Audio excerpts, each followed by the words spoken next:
అన్న ఇప్పుడు దాంతోపాటు మీలాగా కవులు, మీలాగా సింగర్స్, పర్ఫార్మర్స్ వీళ్ళందరూ ఎంతోమంది ఉన్నారు, వెనుకబడి ఉన్నారు. ఇప్పటిదాకా వచ్చిన పాట పాడుతూ ఎమ్మెల్యే అయిన వాళ్ళు ఉన్నారు మన దాంట్లో. ఇప్పుడు తెలంగాణలో ఎమ్మెల్సీ అయిన వాళ్ళు ఉన్నారు, గద్దెలెక్కిన వాళ్ళు ఉన్నారు.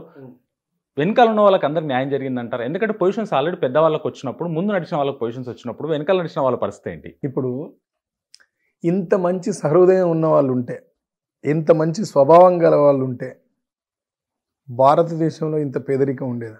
సంపాదించుకున్నవాడు ఏ విధంగానైతే తన సంపదని పంచిపెట్టాలని అనుకోవడం, కులం పునాదుల మీదనో, పార్టీ పునాదుల మీదనో, కొన్ని సామాజిక కారణాల వల్ల కలిసి వచ్చిన పునాదుల మీదనో పైకొచ్చిన వాడు ఎవడైనా వాడి వెనకాల ఉన్నవాడిని బతికించాలని కోరుకోడు. అట్లా కోరుకోవడం, వెనకాల ఉండి కోరుకోవడం మన స్టూపిడిటీ అవుతుంది. ఎందుకంటే మీరే కొన్ని సందర్భాల్లో బాలకిషన్ నన్ను రాజకీయంగా అనగదొక్కిండు అనలేదు, నాకు రాజకీయంగా అవకాశం ఇవ్వలేదు అనలేదు. అతనెవరు ఇవ్వడానికి? రాజకీయం గురించి మాట్లాడలేదు. నన్ను ఆయన అనగదొక్కిండా నేను ఎక్కడ చెప్పలేదు. నేను సూర్యుని లాంటి బ్రదర్. ఒకవైపు ఒకసారి ప్రకాశిస్తూనే ఉంటా అనుకుంటారు, 24 గంటలు వెలుగుతూనే ఉంటాను నేను. నన్ను ఎవ్వడూ ఆపలేడు, నేను ఎవ్వడికి కంట్రోల్ గాను, ఎవడి కంట్రోల్లో బతకను నేను. ఫస్ట్ కొన్ని సందర్భాలు శాలరీ సంథింగ్ ఏదో కూడా మీరు అడగాల్సింది అది. అతను శాలరీ ఆపిండు, సాలరీ వాంటెడ్లీ బాలకృష్ణ ఆపిండు. దీంట్లో ఇంకేం మర్మం లేదు, మాయ లేదు. అతను ఏంది అంటే సేమ్ సామాజిక వర్గం ఎప్పటికున్న సురేందర్ నా మీద పడతాడు, సేమ్ సామాజిక వర్గం సాయి ఉన్నాడు, సాయి ఎప్పటికున్నా నా మీద పడతాడు. వాడు వీడిద్దరు క్లోజ్ ఫ్రెండ్స్, వీళ్ళు లెఫ్ట్ రైట్ నిలబడి కనుక దాడి చేస్తే ఇద్దరు చెరువు వైపు వస్తారు. At the same time Epuri Somanna కూడా ప్రతిభావంతుడు, అత్యంత ప్రభావం చేయగల పర్ఫార్మర్. ఒకసారి పార్టీ దృష్టిలో పడ్డ, పబ్లిక్ ఒకసారి పొలిటికల్గా వీళ్ళు కనెక్ట్ అయిన, ఈ ముగ్గురితో నాకు కష్టం అవుతుందని మా ముగ్గురికి జీతాలు రాకుండా ఆపిండు. అట్లా ఆపినప్పుడు సాయిని నువ్వు పార్టీకి వెళ్ళిపోయి పని చేసుకోమని చెప్పి సాయిని ఎంకరేజ్ చేసినాం, కానీ మేము పోలేదు. నేను సందర్భం వచ్చినప్పుడు బాలకృష్ణ గురించి ఆయన వివరాలన్నీ చెప్పేసి ఒకసారి వార్నింగ్ ఇచ్చడం జరిగింది. ఆల్రెడీ వార్నింగ్ ఇవ్వడం కూడా జరిగింది, అంటే పెద్దవాళ్ళతోటి. అది వార్నింగే, నేనే వార్నింగ్ ఇచ్చిన, పెద్దవాళ్ళు ఎవరితో కూడా ఇవ్వలేదు. ఒక వీడియో కూడా చూస్తాను మీది, నేనే డైరెక్ట్ వార్నింగే, దీంట్లో ఏం లేదు. నువ్వు అన్యాయం చేసినావు, నువ్వు చేసిన అన్యాయం గురించి నేను అసలే వదిలిపెట్టా, నీ గురించి ఖచ్చితంగా చర్చిస్తా సమాజంతో అని చెప్పినావు. కానీ అప్పుడు నాకు తోడు నిలబడ్డ మీడియా అందరికి కూడా కృతజ్ఞత చెప్పాలి భయ్య. అప్పుడు నాకు తోడు నిలబడ్డ మా కళాకారులందరికీ కూడా కృతజ్ఞత చెప్పాలి. ఈ సందర్భంగా మీడియా వాళ్ళకి, ఈ సందర్భంగా నా తోటి కళాకారులందరికీ కృతజ్ఞత చెప్తున్నా. అది జరిగింది. నన్ను ఎవరో ముందు పోయిన వాళ్ళు వెనకకి లాక్కపోలేదు అది అనేది నేను ఎక్కడ అనలేదు. అసలు అట్లా ఆ లైఫ్ స్టైల్ నాది కానే కాదు. దాంతోపాటు మీ విపరీతమైన కోపం కూడా, అంటే ముక్కు మీద ముక్కుసూటి కోపం అంటారు కదా, ఎదుటోడు తప్పు చేసినట్టు అప్పుడే తిట్టడము, మీ దగ్గరకు వచ్చిందంటే కూడా అప్పుడే తిట్టడం, చాలు అప్పుడు అంతే. మళ్ళీ ఇంకా నెక్స్ట్ భారతదేశంలో కోర్టు వ్యవస్థ మీరు చూడండి. ఇప్పుడు మన దగ్గర మర్డర్ ఒకటి చేసి నడి రోడ్డు మీద మర్డర్ ఒకటి చేసింది వాడా కాదా అని న్యాయం కోసం చర్చలు జరుగుతుంటాయి. మన న్యాయ వ్యవస్థ అట్లాంటిది. కళ్ళ ముందు సాక్ష్యం ఉన్న సాక్ష్యాలను కొని మార్చగలుగుతాం. ఓకే, ఎవ్వరు లేకున్నా సాక్ష్యం కనబడుతున్నా అది అబద్ధం అని ఆరోపణ చేస్తే దాని మీద చర్చ జరుపుతాం. నేను మన భారతదేశ కోర్టు వ్యవస్థ లాంటివి కాదు. నక్సలిజంలో ఒకటి ఉంటుంది ప్రజాకోర్టు అని, ప్రజాకోర్టు లాంటివి ఆన్ ది స్పాట్ అది తప్ప ఒప్ప అప్పటికప్పుడు పరిష్కరించి దాన్ని ఆ నిమిషం క్లియర్ చేస్తే మనం ఇంకో స్టాప్కి వెళ్ళిపోగలుగుతాం. ఇట్లా చేసినప్పుడు మనకి ఏమనిపిస్తుంది అంటే ఇంతతోనే అయిపోయిందేమో, ఇక్కడ మనం ఇంత ర్యాపిడ్గా డెసిజన్ తీసుకోవడం వల్ల మనం వీళ్ళకి దూరం అయిపోతేమో, మనకు వీళ్ళకి రిలేషన్స్ ఇక్కడే క్లోజ్ అయిపోతేమో, ఇక్కడితో అయిపోయిందేమో అనే ఫీలింగ్ ఉంటుంది మీకు. అంటే ఇది ఇంత ఉండడం వల్ల కొన్నిసార్లు దెబ్బ తగిలే అవకాశం కూడా మీకుంది. దెబ్బలు నాకు ఏం తగలలేదు. ఎందుకు తగలలేదు అంటే ఇది అంతా ఎవరికి వాళ్ళు బయట నుంచి చూసి వాళ్ళు అనుకుంటారు. నాకు దెబ్బ తగిలి ఉంటే నేను పాట రాయకుండా ఉండాలి, నాకు దెబ్బ తగిలి ఉంటే నేను వెనకబడిపోయి ఉండాలి, నాకు దెబ్బ తగిలి ఉంటే నేను ఏం పని చేయకుండా ఉండాలి, నేను డిప్రెషన్కి వెళ్ళిపోయి ఉండాలి, సురేందర్ దొరుకుతలేడని చర్చి ఉండాలి. జరిగినాయి జరగలే. ఎప్పుడు మీడియా ముందు ఉన్నారు, ప్రజల్లో ఉన్నారు, పాటలో ఉన్నా, ఎప్పుడు నేను నా పనిలో ఉన్నా.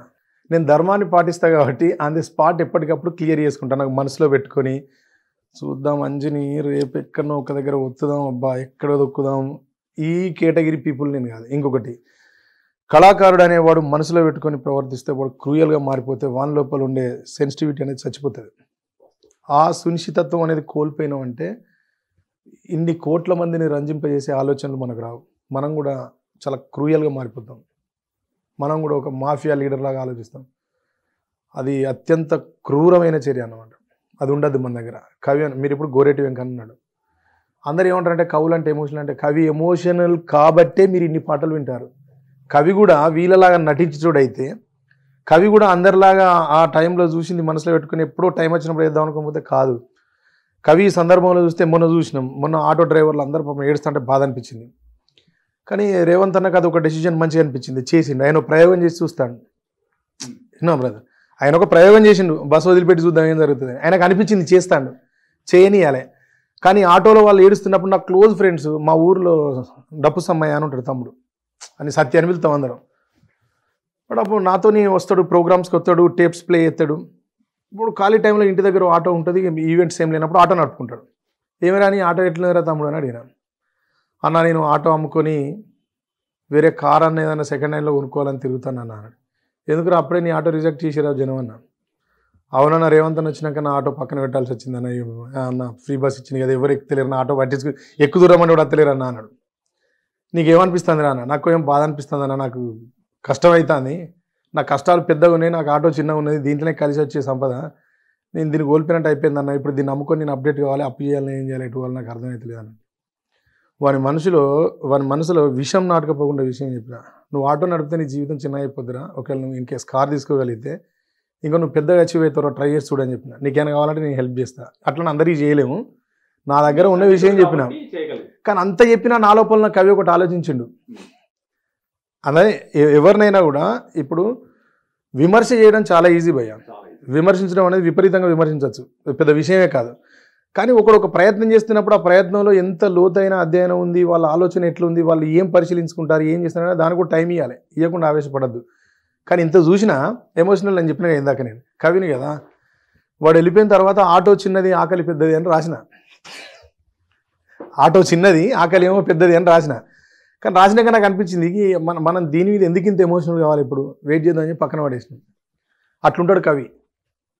చిన్న సందర్భాన్ని కూడా చిన్న సందర్భాన్ని కాదు, అంత సహజంగా అంత మానవీయ కోణాలు అంత మానవత్వంతో ఉంటాం కాబట్టి పాట పుడుతుంది, లేకపోతే పుట్టది.